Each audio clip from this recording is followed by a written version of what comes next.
ওমানের ইব্রা ও আল মুদাইবি এলাকার বেশ কয়েকটি মসজিদের দানবাক্স ভেঙে অর্থ চুরির অভিযোগে এক প্রবাসীকে গ্রেপ্তার করেছে রয়্যাল ওমান পুলিশ। বৃহস্পতিবার পুলিশের পক্ষ থেকে এক বিবৃতিতে এই গ্রেপ্তারের বিষয়টি নিশ্চিত করা হয়েছে। ধর্মীয় স্থান থেকে এমন চুরির ঘটনায় স্থানীয়দের মাঝে ব্যাপক চাঞ্চল্যের সৃষ্টি হয়েছে। পুলিশের সূত্রে জানা গেছে, বেশ কিছুদিন ধরেই ইব্রা ও আল মুদাইবির কয়েকটি মসজিদের চুরির অভিযোগ আসছিল। দুর্বৃত্তরা মসজিদের দাতব্য বাক্সগুলো ভেঙে মানুষের দান করা অর্থ নিয়ে যাচ্ছিল। এসব অভিযোগের ভিত্তিতে তদন্তে নামে রয়্যাল ওমান পুলিশ।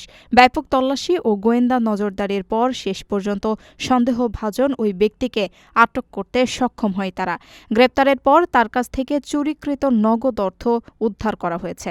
একই সঙ্গে দানবাক্স ভাঙার কাজে ব্যবহৃত বিভিন্ন সরঞ্জামও জব্দ করেছে আইনশৃঙ্খলা রক্ষাকারী বাহিনী। ওমানের সমাজ ব্যবস্থায় ধর্মীয় স্থান থেকে এমন চুরির ঘটনা অত্যন্ত বিরল ও ঘৃণ্য অপরাধ হিসেবে দেখা হয়।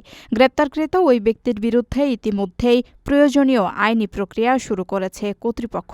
ওমানের আইনে এই ধরনের অপরাধের ক্ষেত্রে কঠোর শাস্তির বিধান রয়েছে।